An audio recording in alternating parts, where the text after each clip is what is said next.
Alright, anyway, sorry about that. I had to try to find a way to prop y'all up. So now you're sitting on the altar. Um, so the goddess gives birth to the god on Yule. And in nature and with the sun, what we see is that from Yule on, every single day, there is a few minutes more of sunlight. And a few minutes more and a few minutes more. Even if we really maybe don't take note of it until around March, or at least, in the northern hemisphere, March.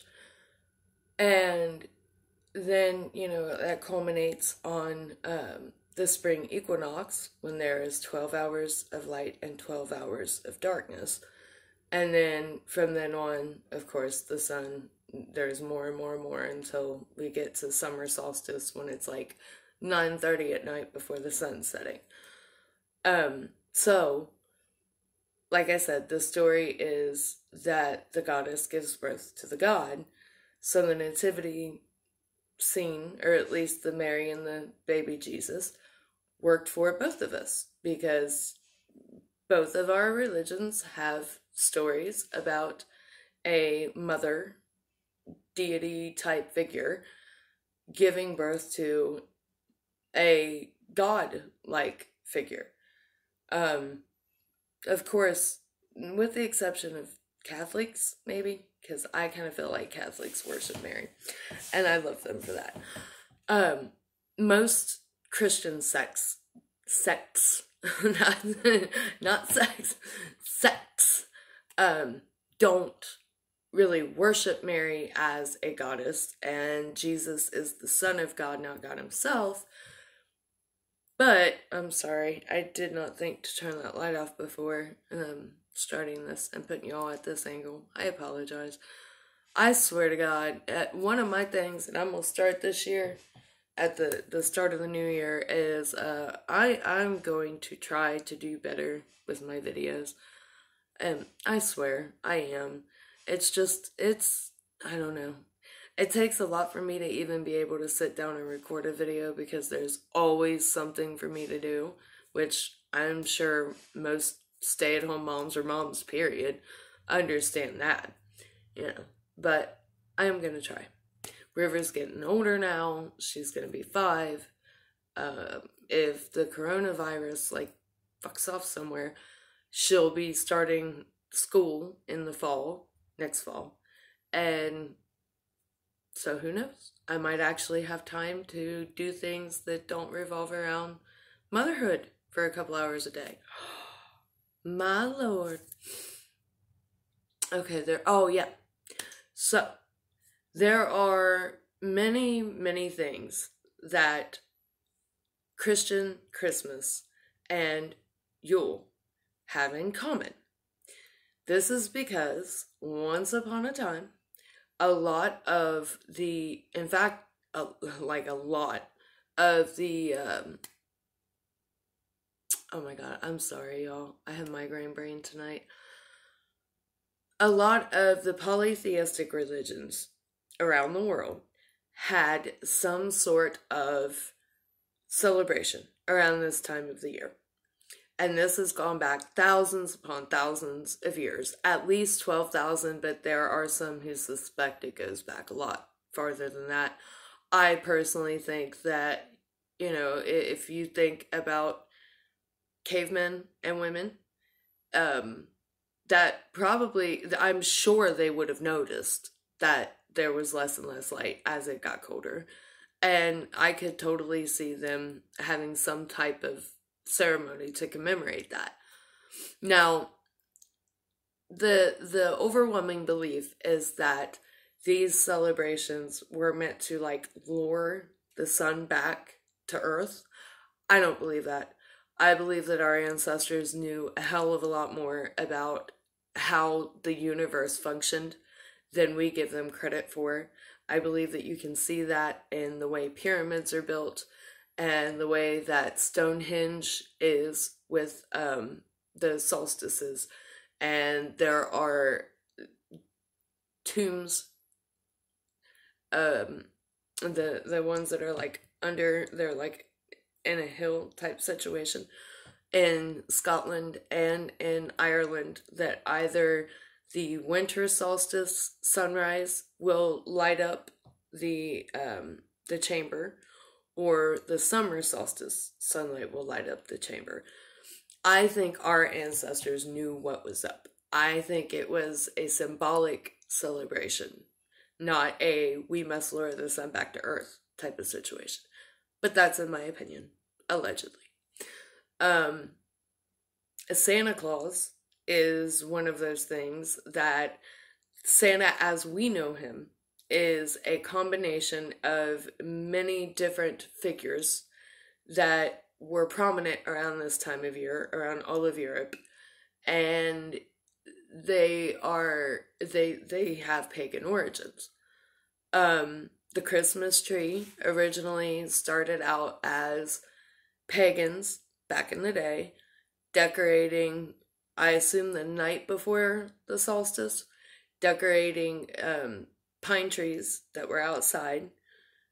A sign, pine trees are a sign in the dead of winter when every other form of life in nature is dead, that even in death there is life.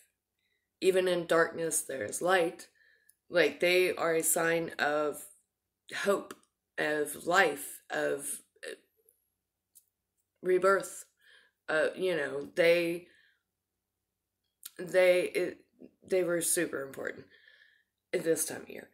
And the pagans would decorate them with things that they wanted, that symbolized what they wanted from the winter and going into the spring.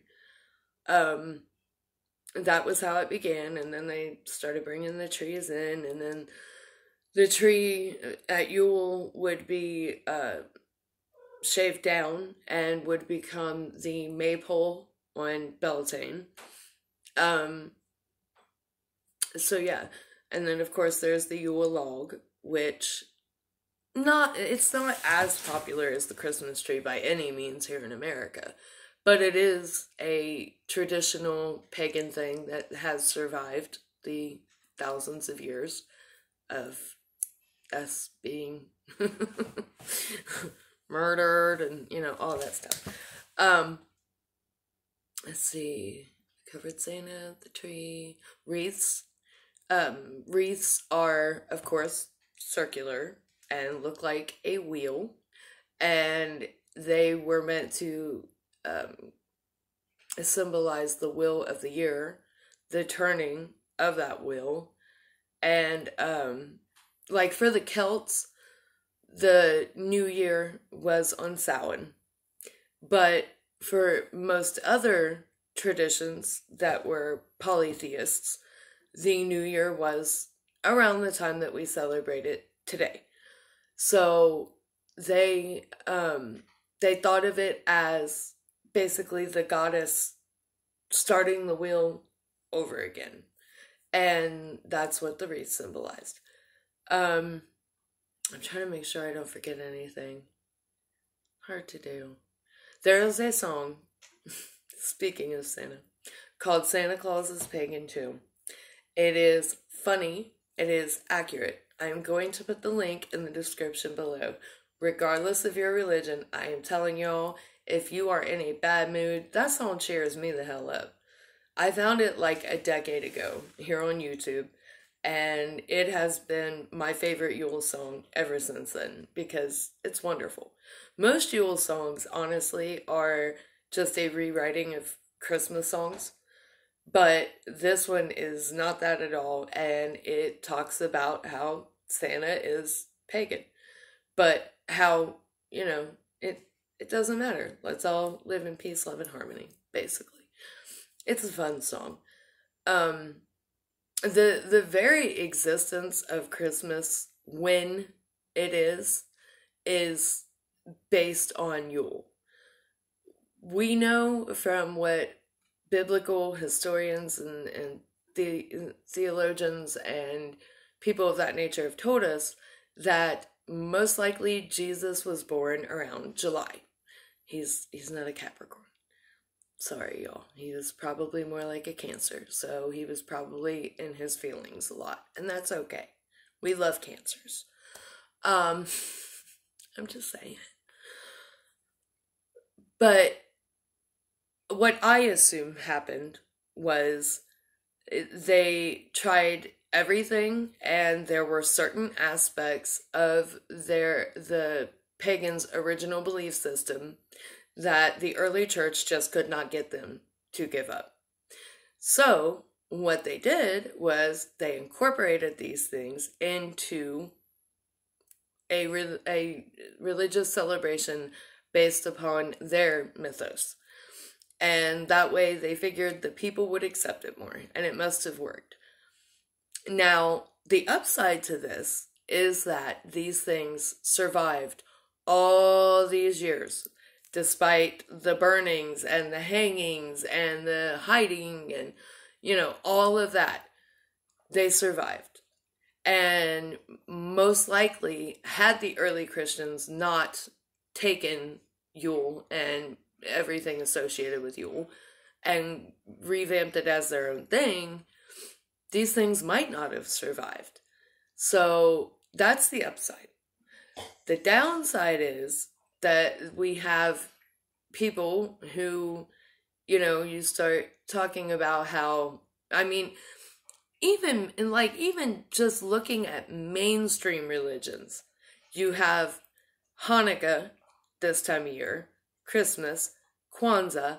That's not even factoring in Yule.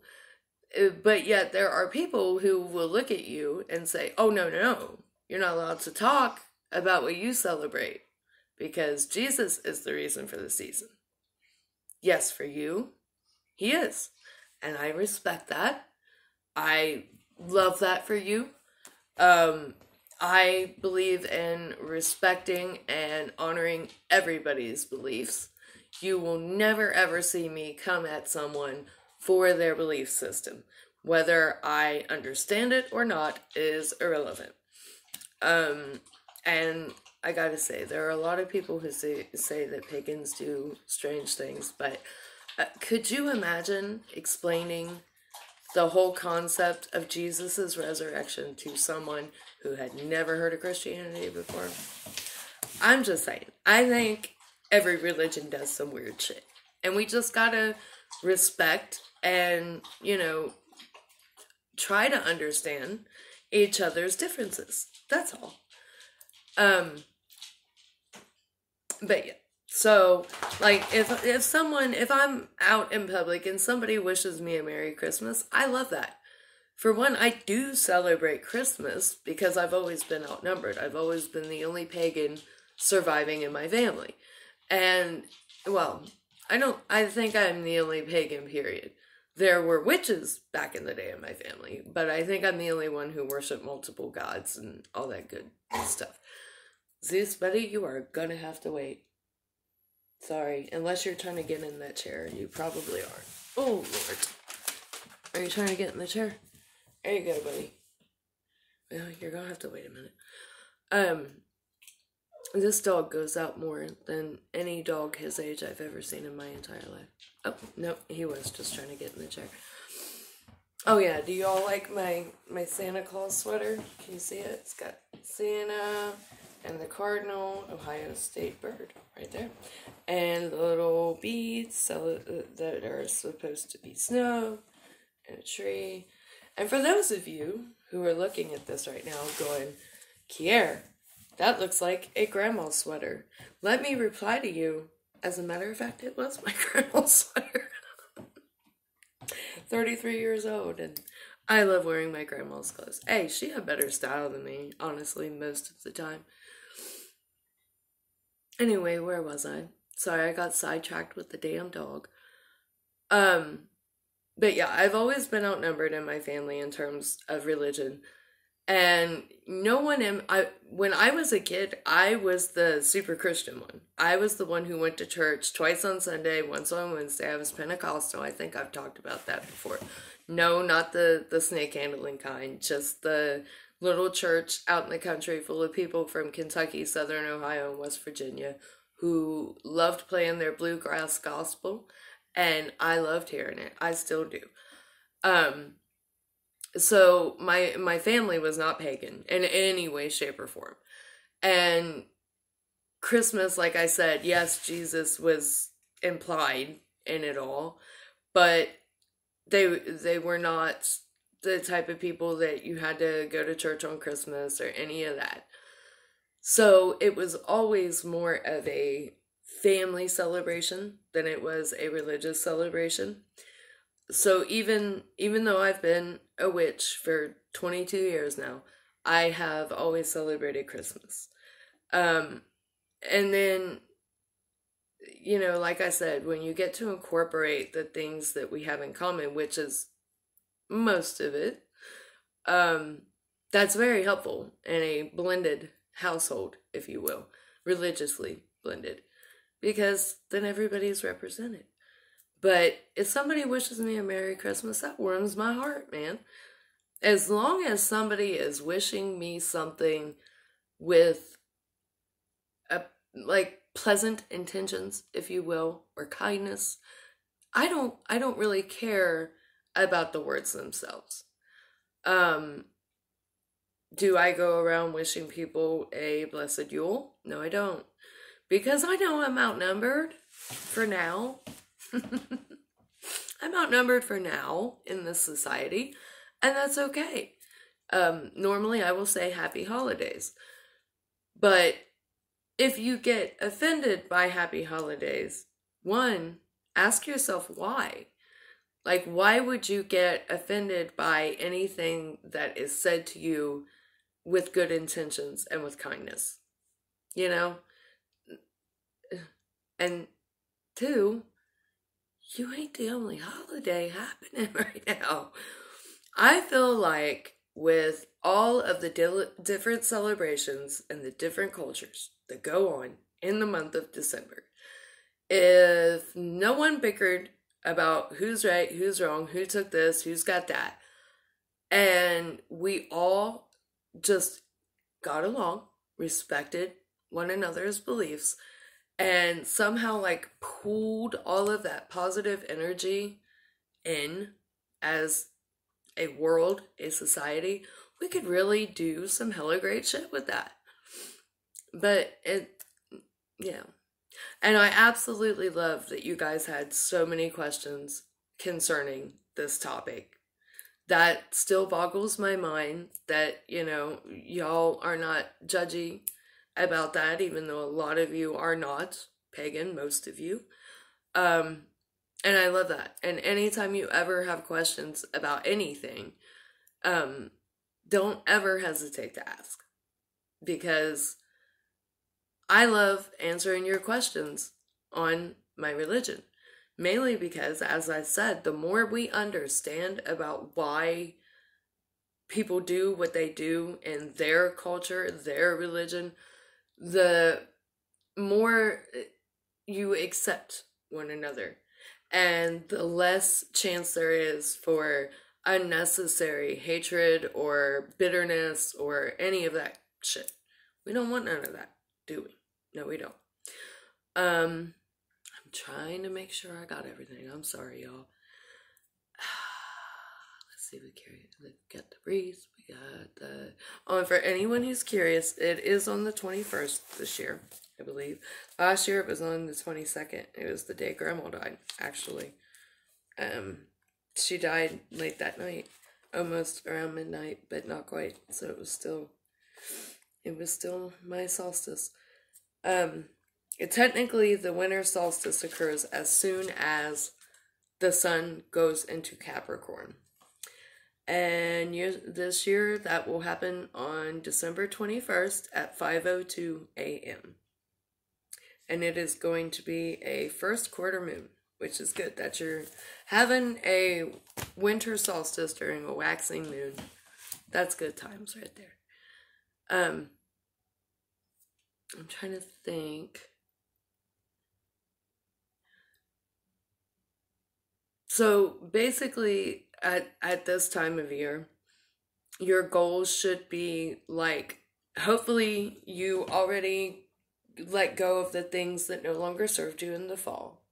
And now this is more of a resting period. Like I said, I think I said in my Samhain video, always look at nature, what nature is doing. Right now, everything is resting. And it's resting so that come March, life will renew itself. And this is kind of a year, or the time of year, to do your planning and your thinking about what it is you want to plant in the spring. What new projects do you want to start? What projects that you're still working on would you like to finish? It is a good time, in my opinion, to work on things that you have already started. Yeah, that about sums it up. If y'all have any more questions, leave them in the comments below. I'm sorry I was kind of foggy in this video, but I wanted to get it out there and all that good shit, because y'all asked. So ask and ye shall receive. I love y'all.